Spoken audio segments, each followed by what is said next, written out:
और कैसे हैं आप सब? आई होप बढ़िया से होंगे।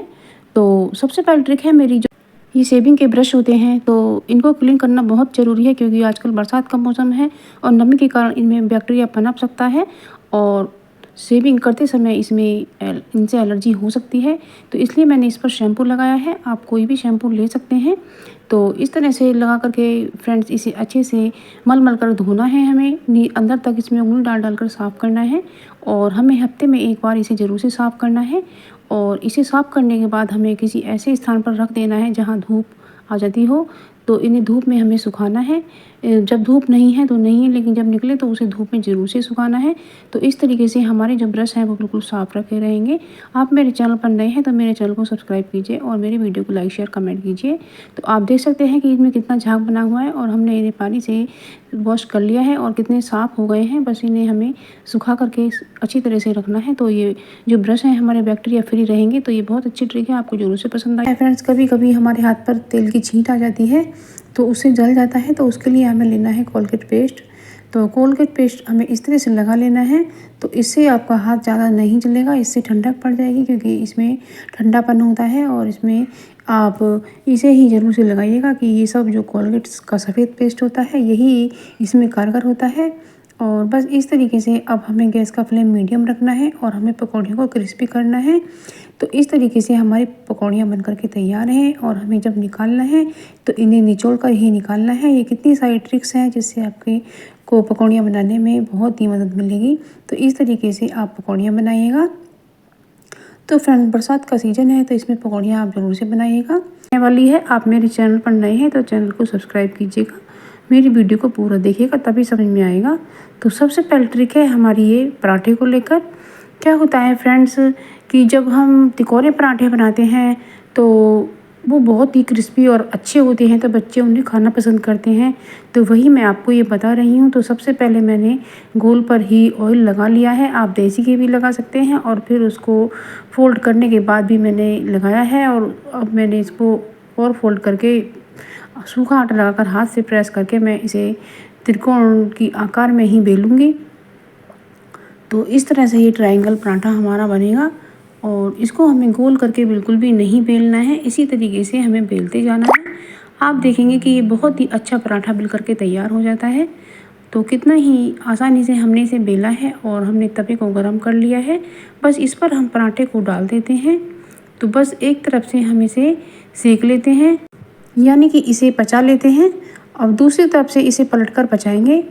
तो बस इस तरीके से हम इसको पलट देते हैं। आप चाहें तो कलछी की सहायता से भी पलट सकते हैं। और इस तरीके से हमने ऑयल लगाया है, आप देसी घी या रिफाइंड ऑयल भी लगा सकते हैं। तो अब इसके ऊपर भी हम इस तरह से डाल देते हैं। तो दोनों साइड से हमने ऑयल लगाया है। अब इसे हम कलछी से दबा कर इस तरह से सेकेंगे कि जो पराठा हमारा लाल और क्रिस्पी हो जाए। तो इसी तरीके से ये बहुत ही अच्छा पराठा बनता है फ्रेंड। जब ये फूल कर आता है और इसे जब फाड़ा जाता है तो इसमें से अंदर से लेयर निकलती हैं और इसे लेयर वाला पराठा भी बोला जाता है। और इसी तरीके से हमने एक पराठा और बना लिया है। तो ये पराठे बहुत ही अच्छे लगते हैं। तो आपने देखा होगा ट्रायंगल पराठा किस तरह से बनाया जाता है। तो आप इसी तरीके से पराठा बनाइएगा फ्रेंड्स, आपके बच्चे खुश होकर खाएंगे। तो ये बहुत ही यूज़फुल ट्रिक है, आपको ज़रूर से पसंद आई होगी। तो सबसे पहली ट्रिक है हमारी, ये हमने मेदू वड़े बनाए हैं। घर में ही चावल और उड़द की दाल को हमने सूखा पीसा है और 1 कप हमने ये आटा लिया है और 1 कप हमने दही और 1 कप हमने पानी लेकर इसका हलवा बनाकर ठंडा करके और नमक मिर्च मिला करके इस तरह से हमने ये मेदू वड़े बनाए हैं और इन्हें हम फ्राई कर रहे हैं। इन्हें हमें डीप फ्राई करना है। तो इस तरीके से हमें इन्हें सेकते जाना है। तो फ्रेंड्स, ये जो बड़े बने थे बहुत ही टेस्टी और बहुत ही क्रिस्पी बने थे।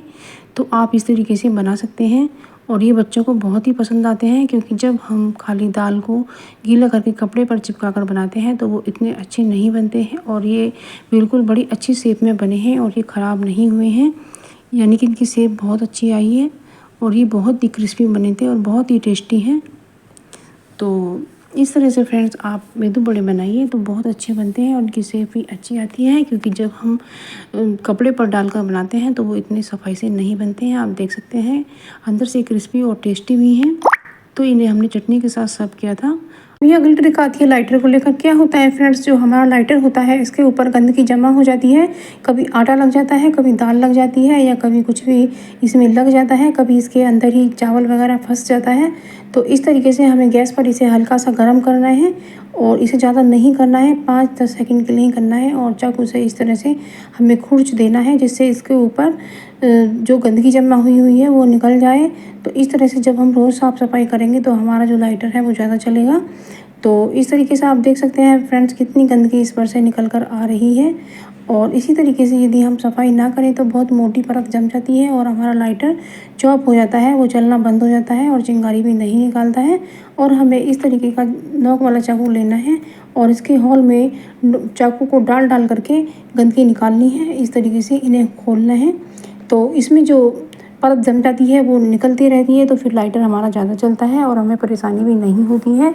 तो जो इसके अंदर है, इसके अंदर से भी हमें चाकू की नोक डाल करके गंदगी निकालनी है। तो आप देख सकते हैं फ्रेंड्स कितनी गंदगी निकल कर आई है। अभी इसमें गंदगी और निकलेगी, उसे भी मैं निकाल लेती हूँ। तो फ्रेंड्स इस तरीके से आप अपने लाइटर को साफ़ करके रखिएगा, ये बहुत यूज़फुल सी ट्रिक है। ये जो हमारे छोटे छोटे खलते निकल आते हैं तो इन्हें आप बिल्कुल ना फेंकें। इस तरह से कटोरदान में हमने लगा दिया है और इस पर पूरी को रख दिया है, तो इससे हमारी पूरी नीचे ख़राब नहीं होगी।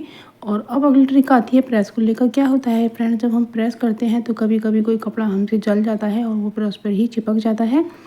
तो अब इस प्रेस को हम कैसे साफ़ करें, तो हमने लिए हैं चावल और चावल को हमने स्लैब पर डाल करके इस तरह से प्रेस को रगड़ा है।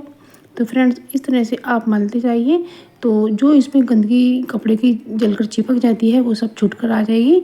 तो आप देख सकते हैं काफ़ी सारी हट चुकी है, लेकिन हम इसे थोड़ा सा और रगड़ देते हैं। तो इसी तरह से फ्रेंड्स ये बहुत ही यूज़फुल ट्रिक है। ये प्रेस बिल्कुल आपकी साफ़ हो जाएगी। आप देख सकते हैं कि हमारी प्रेस बिल्कुल साफ़ हो गई है, एकदम सब कुछ छूट गया है। तो इसी तरीके से आप अपनी प्रेस को साफ़ कीजिएगा। अब अगली ट्रिक आती है खाली कंटेनर को लेकर। फ्रेंड्स ये कंटेनर अधिकतर हमारे घर पर निकल ही आते हैं, तो हम सोचते हैं कि इन्हें फेंकें या ना फेंकें, लेकिन फेंकने का मन बिल्कुल नहीं करता है। तो आप इस तरीके से यूज़ कर सकते हैं। इसमें मैंने अपनी सब्जी को रखा है, आप फल भी रख सकते हैं। होता है मिरर कभी कभी इतना गंदा हो जाता है कि वो कपड़े से साफ़ नहीं हो पाता है। तो इसके लिए हम लेंगे एक आलू और आलू से हमें मिरर को साफ़ करना है।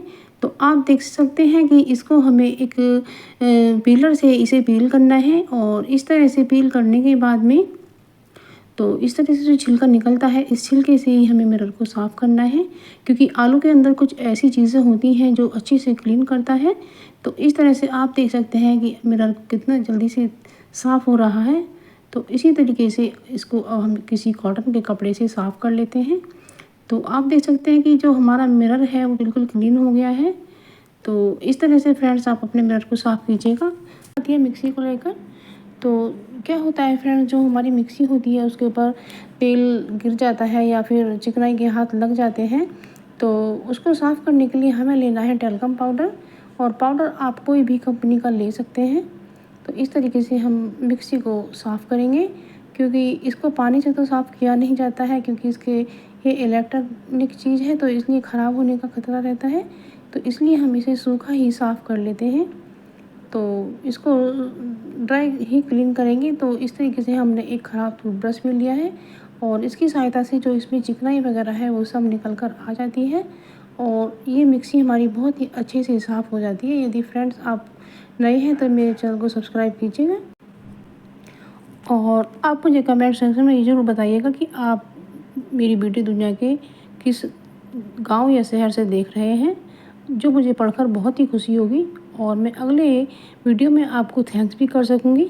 तो दोस्तों, घर और किचन के कामों को करना कितना मुश्किल होता है, लेकिन जब कुछ टिप्स ऐसी मिल जाती हैं जो हमारे काम को आसान करें तो कितना अच्छा होता है और हम अपने काम को आसानी से कर पाते हैं, समय और पैसों की बचत भी कर पाते हैं। तो कितना अच्छा होता है। तो सबसे पहली ट्रिक है मेरी खलते को लेकर।